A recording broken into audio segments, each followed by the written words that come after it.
Hi, it's Anne. Thanks for stopping by. So here's what we're going to work on today. Here's a little sample of what I've done, and it's going to look wildly complicated, and it is not at all. It is a little journal card with a cut shape that flips. And you can do, I could paste some white paper there to have a little journaling spot on the back of that heart if I wanted to, or I could just journal on the back of the whole card itself. It flips. That's a fun little interactive thing. I've been making several of these, and I have been sort of paper clipping them closed at the top because, and maybe it's because I've just made them. They're flipping open just a little bit. I'll show you how they're, they're not lying in or laying incredibly flat.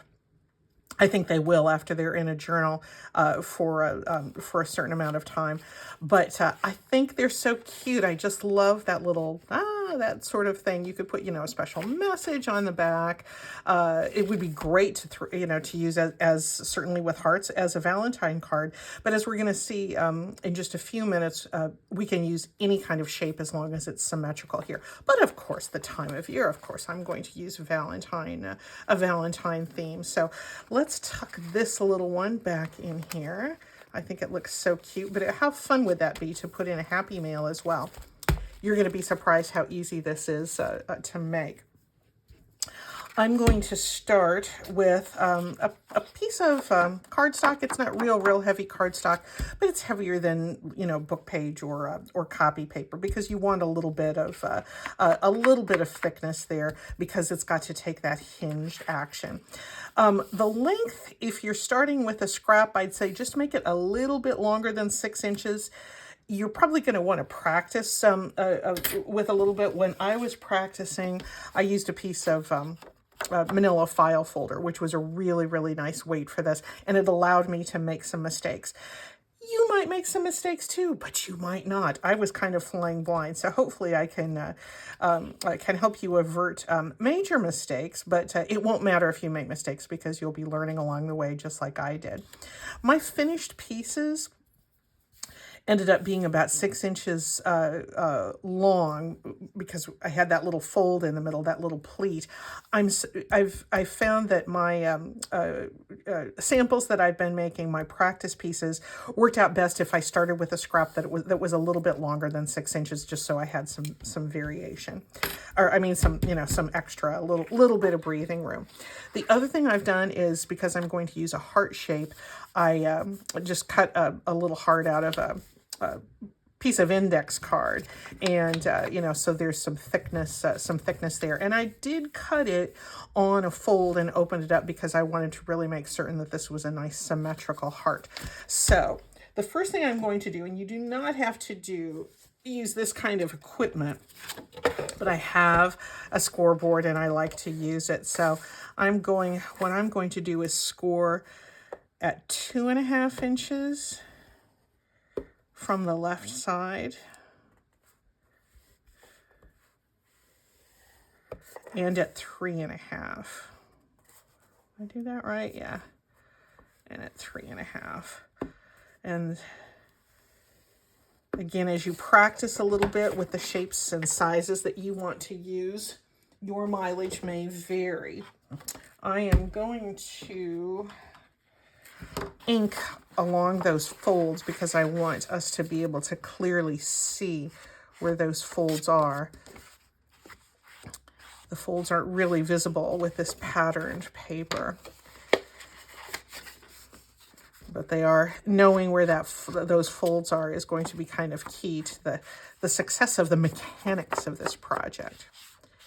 All right. So there's our 2 fold lines. Then the one on the left I'm going to leave as it is, as a mountain. The one that's just to the right, I'm going to fold the other way because it's going to form that pleat that's going to give us our flippy action, and fold this back on itself. Does that make sense? It kind of is going to form a bit of a Z there. So there that is. Now, I'm going to take my heart shape that I cut out of the index card. And I'm going to draw around it because I'm going to be doing some cutting out. And what is very handy to have for this project is an X-Acto knife. You could use a regular craft knife, but just be as precise as you can with it, because that really does help. All right, my little heart shape here. I'm going to take a pencil. I learned from bitter experience that the pencil I use for this stage, I want to make certain that I have a really clean eraser, because we're going to go in and cut off or erase away some of our pencil lines. And on some of my practice pieces, I kind of created bigger smudges than I planned to do. Yeah, I'm going to be, I didn't really explain this. Your fold that you have marked and inked here, you can clearly see it's the fold that of the two folds, it's the one that's on the left or closest to the left side. We're going to want to center our cutout shape on that line. So you can see the cleft of the heart and the bottom point of the heart I have along that fold line. Sorry, that's kind of critical to the success of it. I'm kind of doing that automatically now that I've made several of these, but there we go. So I've got that light pencil line. I hope that's something that you can see there. Now, here is my X-Acto knife, and I have a fairly nice sharp blade here. And I'm not going to cut anything that's on this inch wide area, the inside of that pleat. That is going to remain intact. In fact, you don't even have to put your markings there if you don't want to. In fact, just to remind us not to go cut into that pleat area, let's just erase those. That way we won't accidentally cut into that area and make a mess. It won't be a mess. You can always use your paper again. I'm going to start right at this fold and very carefully get as close as I can to that pencil line.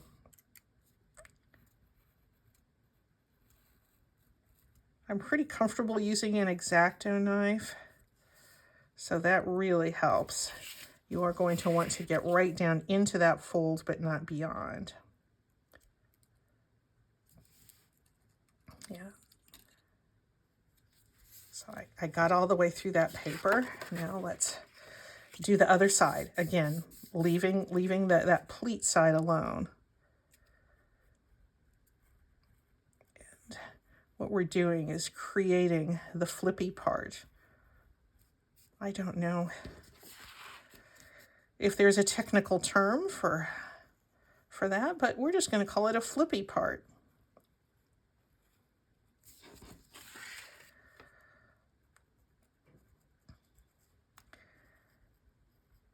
And while hearts and Valentines are on my mind right now, the heart shape, as we've said before, the heart shape you can use all year long. They're not at all anchored to the 14th of February.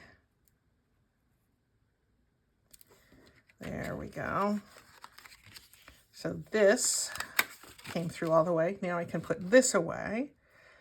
And I'm going to give a little quick erase on those lines,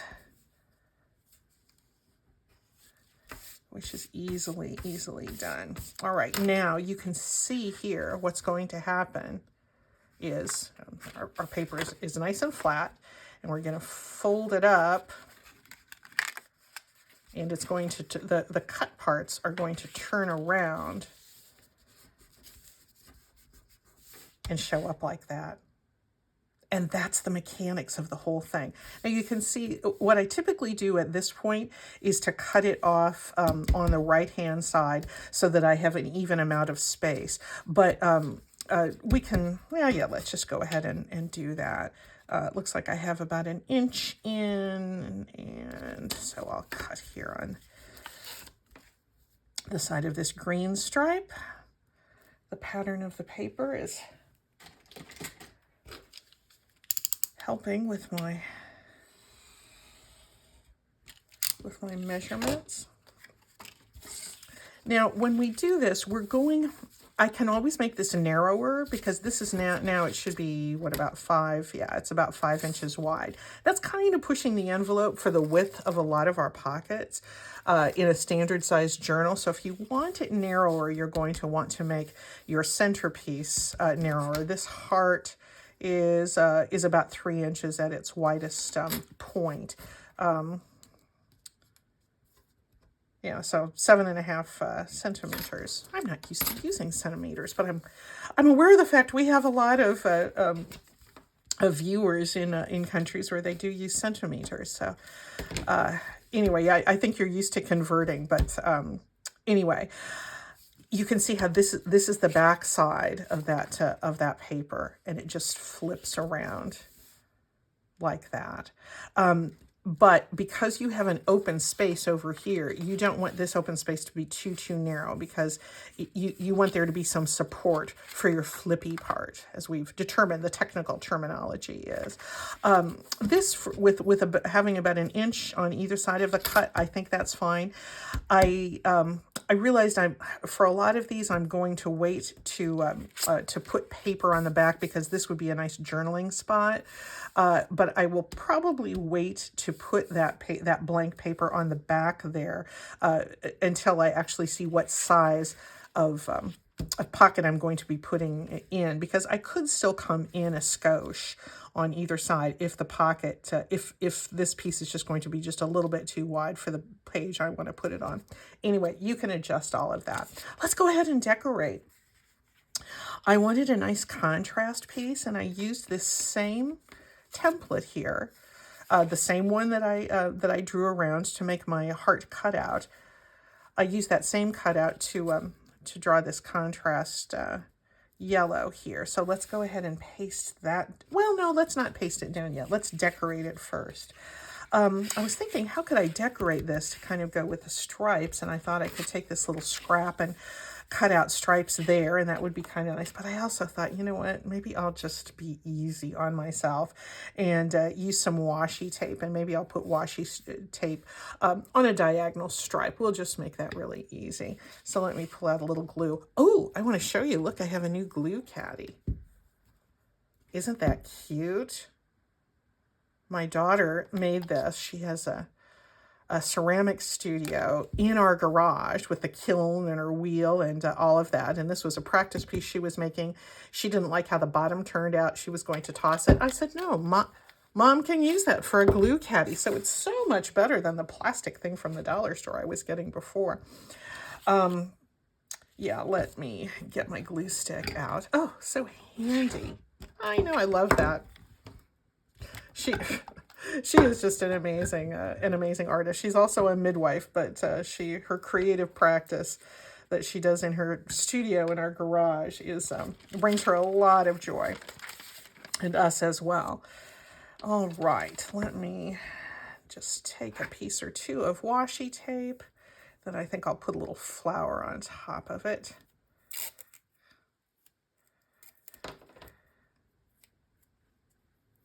And for something like this, I could probably trust the washi, but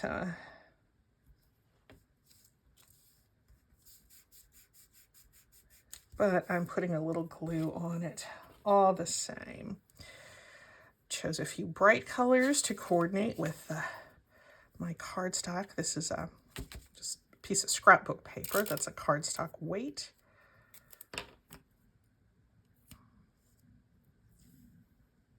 Yeah, this is a technique that's been, you know, if you're a card maker, I'm sure you've seen it. It's been kicking around on Pinterest for years as a card making design. And it certainly is great for that. But when I ran across it not too long ago, I thought, oh, wouldn't it be fun to have that sort of interactive, flippy heart as a junk journal card, and a way to kind of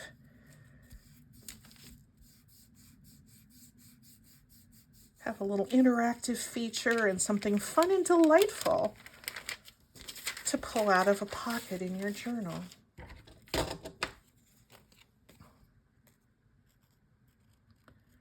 I could get out my X-Acto knife again to cut around here, but on these edges, the scissors work just fine. There we go. So this is how this is going to look. And what about if we put a little flower right in the middle there? I think that will be just fine. I'm going to go ahead and put this down, and then I'll put the flower on last.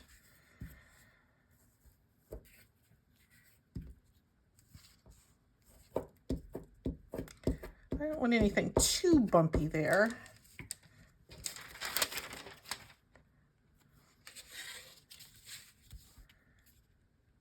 I did ink around the edge of this heart, as I'm sure you noticed. And because we're doing these things by hand, you know, it's never going to match up, with Swiss watch precision. But guess what? We're not making Swiss watches. You know, we're making junk journal elements. And yeah, let's get this on there. And because that flower is kind of fibrous, I'm going to use my 3-in-1 glue, also known as Fabri-Tac or Fabri-Fix. And that should adhere to that polymer coating on that washi tape with no problem. Isn't that cute? Let's put something on the back to give us a little journal space there. I think it'd be really fun to put, if you had a loved one whose picture you wanted to put there, you know, or maybe a picture of the two of you together, you know, grandma and grandson or something like that. Wouldn't that be fun to put on the back of one of these fun little cards? Yeah, this just following the edge of that cutout.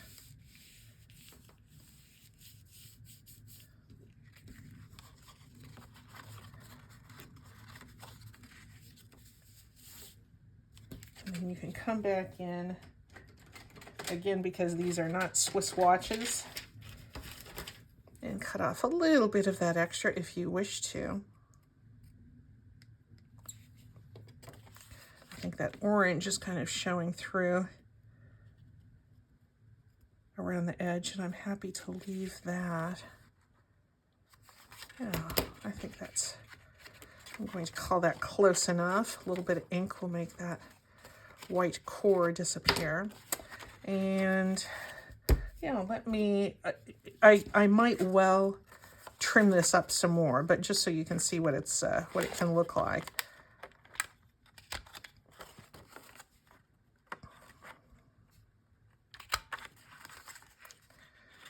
I will round the edges and we'll ink it.